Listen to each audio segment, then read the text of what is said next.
علمی نشست کے آغاز میں دراصل ایک انتہائی اہم وضاحت سامعین کے سامنے پیش کرنا ضروری ہے۔ جی بالکل، وہ وضاحت سب سے پہلے پیش کرنی چاہیے۔ ہاں، کیونکہ اس نشریے میں جو آوازیں استعمال کی جا رہی ہیں وہ مصنوعی ذہانت یعنی آرٹیفیشل انٹیلیجنس کے ذریعے تیار کی گئی ہیں۔ درست، اور چونکہ یہ ایک مشینی عمل ہے تو اگر دوران گفتگو زیر زبر یا تلفظ کی کوئی معمولی خامی محسوس ہو جائے تو اسے درگزر کر دینا چاہیے۔ بالکل ایسا ہی ہے۔ ہمارا اصل مقصد تو مواد کی علمی اور فکری روح پر اپنی توجہ مرکوز رکھنا ہے، تو آج کے اس قرآنی مطالعے کا بنیادی ہدف محترم ڈاکٹر اسرار احمد رحمۃ اللہ علیہ کے بیان القرآن کی روشنی میں قرآن مجید کے 13ویں پارے کے مرکزی مضامین کا ایک مفصل جائزہ لینا ہے۔ جی، اور اس پارے میں سورت یوسف کا اختتامی حصہ، سورت الرعد اور سورت الابراہیم شامل ہیں۔ یعنی یہ وہ صورتیں ہیں جو انسان کو کائنات کی حقیقت اور حق و باطل کی کشمکش کی طرف متوجہ کرتی ہیں۔ بالکل، اور یہ مطالعہ اس اعتبار سے بھی بہت اہمیت کا حامل ہے کہ قرآن مجید میں بیان کردہ یہ واقعات محض ماضی کی داستانیں یا پرانی کہانیاں نہیں ہیں۔ ڈاکٹر اسرار احمد رحمۃ اللہ علیہ اکثر اس بات پر زور دیا کرتے تھے کہ اگر ان آیات پر گہرا تدبر کیا جائے تو یہ فرد اور معاشرے کی اصلاح کے لیے ایک مکمل، ایک جامع انقلابی ہدایت نامہ ہیں۔ ایک انقلابی ہدایت نامہ، یہ بڑی گہری بات ہے۔ جی، دراصل یہ قرآنی مضامین انسان کی سوچ کے دھارے کو بدلنے کا راستہ دکھاتے ہیں۔ 13ویں پارے کا مطالعہ اس بات کو روز روشن کی طرح عیاں کرتا ہے کہ حالات کتنے ہی کٹھن کیوں نہ ہوں، اللہ کی تدبیر اور اس کا قانون مکافات عمل ہر شے پر غالب رہتا ہے۔ تو اس عظیم و شان ہدایت نامے کو سمجھنے کے لیے میرا خیال ہے کہ ہمیں سب سے پہلے سورہ یوسف کے اس اختتامی حصے پر غور کرنا چاہیے جہاں سے 13ویں پارے کا آغاز ہوتا ہے۔ ضرور، وہاں سے ایک بہترین بنیاد بنتی ہے۔ ہم دیکھتے ہیں کہ حضرت یوسف علیہ السلام کی زندگی کا وہ مرحلہ آ پہنچا ہے جہاں برسوں کی غلامی اور کڑی آزمائشوں کے بعد اللہ تعالیٰ نے انہیں مصر کی سرزمین پر اقتدار عطا فرمایا۔ قرآن اسے بیان کرتا ہے وَكَذَلِكَ مَكَّنَّا لِيُوسُفَ فِي الْأَرْضِ، یعنی اور اس طرح ہم نے یوسف کو اس ملک میں تمکن عطا کیا۔ جی، تو اس مقام پر میں ایک متجسس طالب علم کے طور پر یہ سوچ رہی تھی کہ محترم ڈاکٹر اسرار احمد رحمۃ اللہ علیہ نے اس طویل سفر کے بعد ملنے والے اس غلبے کی کیا تشریح فرمائی ہے؟ دیکھیے، اس واقعے میں پوشیدہ حکمت کو سمجھنے کے لیے تدبیر الہی اور انسانی سازش کے فرق کو جاننا لازم ہے۔ حضرت یوسف علیہ السلام کے بھائیوں نے انہیں حسد کی بنا پر کنویں میں پھینکتے وقت دراصل یہ گمان کیا تھا کہ وہ ان کا نام و نشان مٹا دیں گے۔ بالکل، اور پھر قافلے والوں نے انہیں غلام بنا کر بیچ ڈالا۔ جی، اور پھر عزیز مصر کی بیوی نے ان پر جھوٹا الزام لگا کر انہیں قید خانے کی تاریکیوں میں دھکیل دیا۔ بظاہر یہ تمام انسانی سازشیں کسی بھی انسان کی مکمل تباہی کے لیے کافی تھیں۔ ظاہر ہے ایک عام انسان تو ایسی صورتحال میں بالکل مایوس ہو جائے، مگر یہاں اللہ کی صفت لطیف اپنا کام کرتی ہے۔ قرآن اسے اِنَّ ربی لطیف لما یشاء کے الفاظ میں بیان کرتا ہے، یعنی بے شک میرا رب جو چاہتا ہے اس کے لیے نہایت باریک اور پوشیدہ تدبیر کرنے والا ہے۔ پوشیدہ تدبیر، یہ لفظ بہت اہم ہے۔ جی، کیونکہ انسان کی نظر محدود ہے، وہ صرف ظاہری اسباب کو دیکھتا ہے۔ انسان سمجھتا ہے کہ کنواں، غلامی اور قید خانہ زوال کی نشانیاں ہیں، لیکن اللہ تعالیٰ مسبب الاسباب ہے۔ وہ انہی بظاہر تباہ کن اسباب کو عروج کی سیڑھیاں بنا دیتا ہے۔ مطلب اگر کنواں نہیں ہوتا تو وہ مصر نہ پہنچتے۔ بالکل درست، اور قید خانہ نہ ہوتا تو وہ بادشاہ کے مقرب نہ بنتے۔ یہ اس بات کی کھلی دلیل ہے کہ جب انسان اللہ کی رضا پر راضی رہتا ہے تو کائنات کا خالق اپنی خفیہ تدبیر سے اسے سربلند فرماتا ہے۔ یہ واقعی ایک حیران کن اور دلوں کو مضبوط کرنے والا پہلو ہے۔ اور اس واقعے کے بالکل اختتام پر ایک اور منظر سامنے آتا ہے جو میرے نزدیک انسانی تاریخ کا ایک بہت بڑا سبق ہے۔ آپ ان کے بھائیوں کی معافی والے واقعے کی بات کر رہی ہیں؟ جی ہاں، حضرت یوسف علیہ السلام مصر کے سیاہ و سفید کے مالک ہیں، اور ان کے وہی بھائی مجرموں کی حیثیت سے ان کے سامنے کھڑے ہیں جنہوں نے قتل کی سازش کی تھی۔ وہ مکمل طور پر بدلہ لینے پر قادر ہیں، لیکن وہ انتقام نہیں لیتے۔ بالکل نہیں، بلکہ ان کے لبوں سے جو الفاظ ادا ہوتے ہیں وہ عفو و درگزر کی لازوال مثال ہیں۔ لا تثریب علیکم الیوم، یعنی آج تم پر کوئی ملامت نہیں۔ تو اس عظیم عمل سے ایک معاشرے کے لیے کیا اصول اخذ ہوتا ہے؟ اس عمل سے جو سب سے بڑا اصول سامنے آتا ہے وہ یہ ہے کہ حق کا عروج بالآخر صبر اور تقوی ہی کا ثمر ہوتا ہے۔ حضرت یوسف علیہ السلام نے ثابت کیا کہ حقیقی طاقت انتقام لینے میں نہیں ہے بلکہ قدرت رکھنے کے باوجود معاف کر دینے میں ہے۔ قدرت رکھنے کے باوجود معاف کرنا، یہ بہت کم دیکھنے کو ملتا ہے۔ ڈاکٹر اسرار احمد رحمت اللہ علیہ اس نقطے کو نمایاں کرتے تھے کہ جب انسان مصائب میں صبر کا دامن نہیں چھوڑتا اور تقوی اختیار کرتا ہے تو اللہ کی نصرت اس کا مقدر بن جاتی ہے۔ غلبہ پانے کے بعد تکبر کے بجائے عاجزی اختیار کرنا، یہی وہ انقلابی طرز عمل ہے جس کی تلقین قرآن پوری انسانیت کو کرتا ہے، تاکہ زمین پر ظلم اور انتقام کے چکر کا خاتمہ ہو سکے۔ بالکل، اور عدل اور احسان پر مبنی ایک پاکیزہ نظام قائم ہو سکے۔ اچھا، حضرت یوسف علیہ السلام کے اس واقعے سے یہ تو واضح ہو گیا کہ انسانی معاملات میں اللہ کی تدبیر غالب ہے، لیکن اگر کائنات کے وسیع نظام پر غور کیا جائے تو وہاں بھی یہی حکمت نظر آتی ہے۔ بے شک، کائنات کا ذرہ ذرہ اس کی گواہی دیتا ہے۔ اور سورۃ الرعد ہمیں اسی کائناتی نظام کی طرف لے جاتی ہے۔ اس سورت کا آغاز بڑی حیران کن نشانیوں سے ہوتا ہے۔ بغیر ستونوں کے آسمانوں کا کھڑا ہونا، سورج اور چاند کا ایک نظام کے تحت چلنا اور زمین میں پہاڑوں کا گاڑا جانا۔ جی، یہ بہت عظیم نشانیاں ہیں۔ بظاہر تو یہ فزکس کے موضوعات محسوس ہوتے ہیں، تو قرآن ان طبیعتی نشانیوں کو ایمانی حقائق کے ساتھ کس طرح جوڑتا ہے؟ یہ ایک نہایت کلیدی سوال ہے۔ ڈاکٹر صاحب اپنی مجالس میں فرماتے تھے کہ قرآن مجید سائنس کی کتاب نہیں ہے بلکہ یہ ہدایت کی کتاب ہے۔ یعنی سائنس کے حقائق بتانا اس کا اصل مقصد نہیں ہے۔ بالکل، کائنات کی یہ تمام نشانیاں دراصل روحانی حقائق کی طرف رہنمائی کا ذریعہ ہیں۔ کائنات کا یہ وسیع کارخانہ ایک کھلی کتاب ہے، بشرطے کہ اسے پڑھنے والی بصیرت موجود ہو۔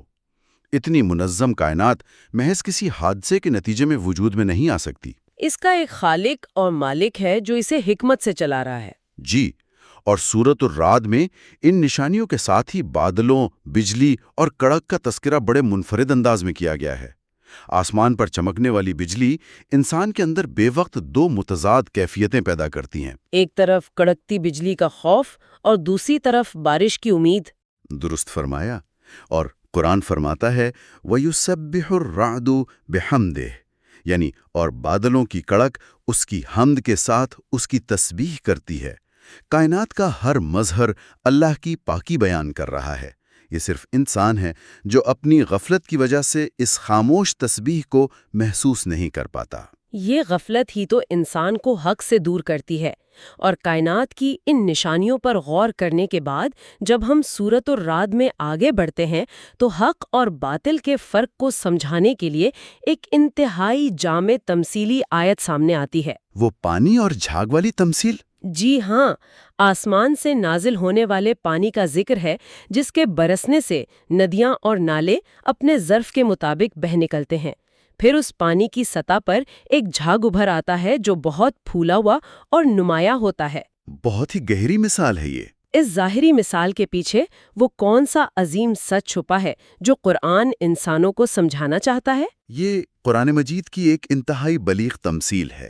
آسمان سے نازل ہونے والا پانی دراصل وحی الہی اور حق کی علامت ہے جو دلوں کی زمین پر نازل ہوتا ہے۔ اور ندیاں اپنے حجم کے مطابق وہ پانی سمیٹ لیتی ہیں۔ بالکل اسی طرح انسانی قلوب بھی اپنی روحانی استعداد کے مطابق علم وحی کو قبول کرتے ہیں۔ جب حق کا یہ شفاف پانی بہتا ہے تو معاشرے میں موجود باطل اور برائیوں کی غلاظت کٹ کر جھاگ کی صورت میں اوپر آ جاتی ہے۔ یعنی وہ جھاگ باطل کی علامت ہے؟ جی، اور غور کریں کہ باطل ہمیشہ اسی جھاگ کی طرح پھولا ہوا اور شور مچاتا ہوا نظر آتا ہے۔ وہ بظاہر اتنا غالب محسوس ہوتا ہے کہ کم فہم لوگ اسے ہی اصل طاقت سمجھنے لگتے ہیں۔ لیکن حقیقت میں اس کا کوئی وزن نہیں ہوتا۔ قدرت کا فیصلہ یہ ہے کہ اس جھاگ کی کوئی پائیداری نہیں ہے، اسے بالآخر سوکھ کر فنا ہو جانا ہے۔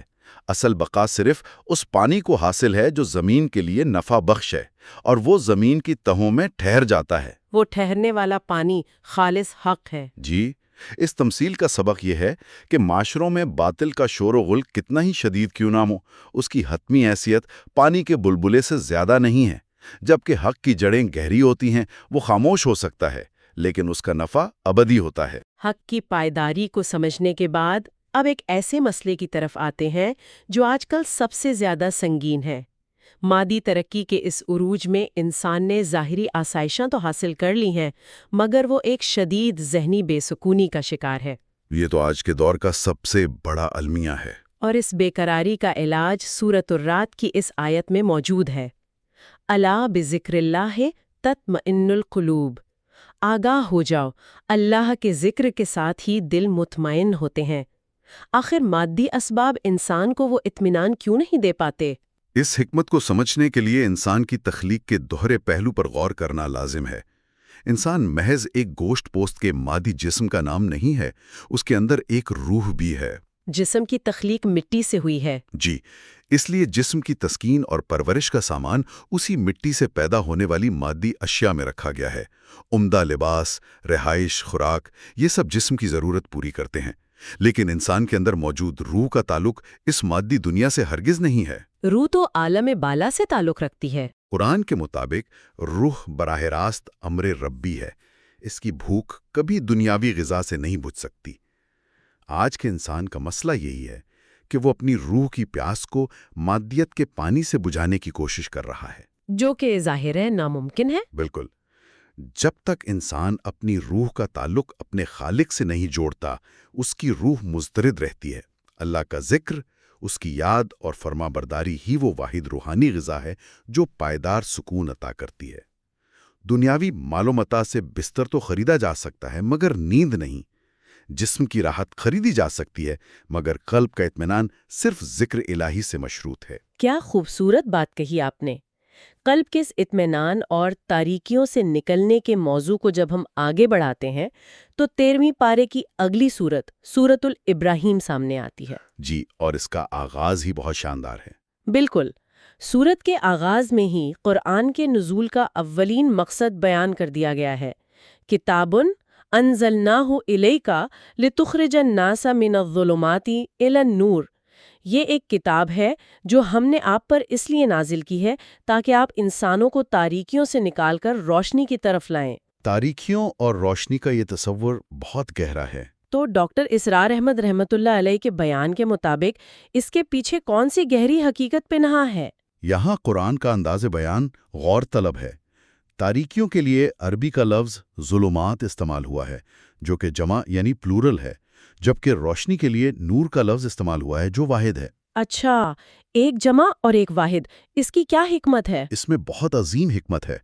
باطل کی راہیں، جہالت، شرک اور نفس پرستی کی تاریکیاں بے شمار ہیں اور مختلف سمتوں میں بکھری ہوئی ہیں۔ انسان بیسیوں طریقوں سے گمراہ ہو سکتا ہے، لیکن اس کے مقابلے میں حق اور ہدایت کی روشنی صرف ایک ہے۔ وہ روشنی اللہ کی وحدانیت ہے، کہ وہ اپنی قوم کو تاریکیوں سے نکال کر نور کی طرف لائیں۔ یعنی غلامی سے نکال کر توحید کی روشنی میں لائیں۔ بالکل، یہ قرآن کی ایک انقلابی دعوت ہے جو انسان کو جھوٹے خداؤں کی غلامی سے آزاد کر کے سچے خالق کی بندگی کے نور سے منور کرتی ہے۔ اسی توحید کے ذکر میں سورت ابراہیم میں کلمہ طیبہ کی جو مثال دی گئی ہے وہ بہت لاجواب ہے۔ قرآن اس پاکیزہ کلمے کو ایک ایسے سرسبز درخت سے تشبیہ دیتا ہے جس کی جڑیں زمین میں گہری گڑی ہوئی ہیں اور شاخیں آسمان تک پھیلی ہوئی ہیں۔ یہ تمثیل انسانی عقیدے کی پختگی کو سمجھنے کا بہترین ذریعہ ہے۔ اس تشبیہ میں کون سے راز پوشیدہ ہیں؟ جب توحید کا اقرار انسان کے دل میں سچے یقین کے ساتھ اتر جاتا ہے تو اس کی جڑیں قلب و روح میں اتنی گہری ہو جاتی ہیں کہ حالات کے بدترین طوفان بھی اس کے ایمان کو متزلزل نہیں کر سکتے۔ یہ اس درخت کی جڑیں ہیں۔ اور شاخوں کا آسمان تک پہنچنا کیا ظاہر کرتا ہے؟ اس کا مفہوم یہ ہے کہ اس پاکیزہ عقیدے کے نتیجے میں انسان کے جو نیک اعمال وجود میں آتے ہیں وہ بلندیوں کا سفر کرتے ہیں اور شرف قبولیت پاتے ہیں۔ یہ شجر ہر موسم میں اپنا پھل دیتا ہے، یعنی ایک سچے مومن کی زندگی نوع انسانی کے لیے خیر اور برکت کا باعث ہوتی ہے۔ اور اس کے برعکس کلمہ خبیثہ کی مثال بھی دی گئی ہے۔ جی، دراصل کلمہ خبیثہ یعنی شرک کی مثال ایک اکھڑے ہوئے درخت کی سی دی گئی ہے جس کا زمین پر کوئی ٹھکانہ نہیں۔ ہوا کا معمولی جھونکا اسے اڑا لے جاتا ہے۔ باطل کے پاس نہ کوئی فکری بنیاد ہے اور نہ ہی انسانیت کے لیے کوئی ثمر۔ حق کی اسی بنیاد کو استوار کرنے کے لیے سورت ابراہیم کے آخری حصے میں حضرت ابراہیم علیہ السلام کی رقت انگیز دعاؤں کا تذکرہ بھی موجود ہے۔ وہ دعائیں جو انہوں نے مکہ کی ویران وادی میں مانگی تھی۔ بالکل، انہوں نے التجا کی کہ اے میرے رب، اس شہر کو امن والا بنا دے اور مجھے اور میری اولاد کو بت پرستی سے بچا۔ ایک بے آب و گیا مقام پر سب سے پہلے امن کی دعا مانگنا کس حکمت کی طرف اشارہ کرتا ہے؟ دیکھیں، یہ دعائیں ایک نئے تمدن کی بنیاد رکھنے والی دعائیں ثابت ہوئیں۔ رزق سے پہلے امن کی التجا کرنا یہ ثابت کرتا ہے کہ کسی بھی صالح معاشرے کی تعمیر اور دین کے فروغ کے لیے امن اور سلامتی اولین شرط ہے۔ کیونکہ انتشار اور جنگ و جدل میں تو انسان یکسوئی سے بندگی بھی نہیں کر سکتا۔ بالکل درست۔ امن کی دعا کے بعد انہوں نے رزق کی فراوانی کی بھی دعا کی تاکہ لوگ خوشحال ہو کر اللہ کے شکر گزار بندے بنے۔ یہ دعائیں بتاتی ہیں کہ کلام الہی ترک دنیا کا درس نہیں دیتا۔ یہ ایک متوازن معاشرے کے قیام کا تقاضا کرتا ہے جہاں معاشی حقوق بھی محفوظ ہوں اور انسان بغیر خوف کے خالق کی بندگی کر سکے۔ اگر ہم آج کی اس علمی نشست کا خلاصہ پیش کریں تو 13ویں پارے کے یہ تمام مضامین ایک مربوط لڑی کی طرح جڑے ہوئے محسوس ہوتے ہیں۔ سورت یوسف میں صبر کے نتیجے میں حق کی فتح، سورت الرعد میں حق کی پائیداری کی مثال اور قلب کا اطمینان، اور سورت ابراہیم میں کلمہ طیبہ کے ذریعے ایمانی شخصیت کی تعمیر۔ اور یہی وہ مرکزی نقطہ ہے جسے ڈاکٹر اسرار احمد رحمۃ اللہ علیہ اپنی زندگی میں بار بار اجاگر کرتے رہے کہ قرآن کو محض رسمی تلاوت کے لیے پڑھنا کافی نہیں ہے۔ یہ ایک انقلابی کتاب ہے جو انسان سے عمل اور تبدیلی کا تقاضا کرتی ہے۔ یعنی یہ حالات کے جبر کے سامنے سرنگو ہونے کے بجائے حق کا علم بردار بن کر کھڑے ہونے کا سبق دیتی ہے۔ بالکل، یہ کتاب کردار کی مضبوط عمارت تعمیر کرتی ہے اور ظلم کے خاتمے کا حکم دیتی ہے۔ اس روح پرور گفتگو کے اختتام پر ہم سامعین کے تفکر کے لیے ایک نیا مگر کلام الہی سے جڑا ہوا نقطہ چھوڑے جاتے ہیں۔ سورۃ الرعد میں انسان کی حفاظت کے ایک حیران کن غیبی نظام کا تذکرہ آتا ہے۔ قرآن فرماتا ہے لَهُ مُعَقِّبَاتٌ مِّن بَيْنِ يَدَيْهِ وَمِن خَلْفِهِ يَحْفَظُونَهُ مِنْ أَمْرِ اللَّهِ، یعنی انسان کے لیے آگے اور پیچھے سے باری باری آنے والے فرشتے مقرر ہیں جو اللہ کے حکم سے اس کی حفاظت کرتے ہیں۔ یہ واقعی رونگٹے کھڑے کر دینے والا تصور ہے۔ انسان روزمرہ زندگی میں کتنے ہی ان دیکھے خطرات کے درمیان سے گزرتا ہے، قدم قدم پر خطرات لاحق رہتے ہیں، لیکن یہ آیت بتاتی ہے کہ خالق اپنے پیدا کیے ہوئے انسان سے اتنی محبت کرتا ہے کہ اس نے باقاعدہ فرشتوں کی ڈیوٹیاں لگا رکھی ہیں۔ یہ حصار اس وقت تک قائم رہتا ہے جب تک موت کا وقت مقرر نہ آ جائے، اور جب وہ وقت آ جاتا ہے تب یہ محافظ پیچھے ہٹتے ہیں اور امر الہی نافذ ہو جاتا ہے۔ تو سامعین کے لیے یہ غور کا مقام ہے کہ جب اللہ تعالیٰ خود فرشتوں کے ذریعے ہماری حفاظت کا ایسا مضبوط نظام چلا رہا ہے تو کیا ہمارے اندر سے بے بنیاد اندیشے اور خوف ختم نہیں ہو جانے چاہیے؟ یہ احساس ہماری زندگی کے زاویوں کو اور اللہ پر ہمارے کامل توکل کو کس حد تک بدل دینے کی طاقت رکھتا ہے۔ اسی گہری سوچ کے ساتھ ہم آج کے اس قرآنی مطالعے کو اختتام پذیر کرتے ہیں۔ اللہ ہم سب کو کلام الہی پر تدبر کرنے کی توفیق عطا فرمائے۔ اعوذ باللہ من الشیطان الرجیم، بسم اللہ الرحمن الرحیم۔ ربنا تقبل منا إنك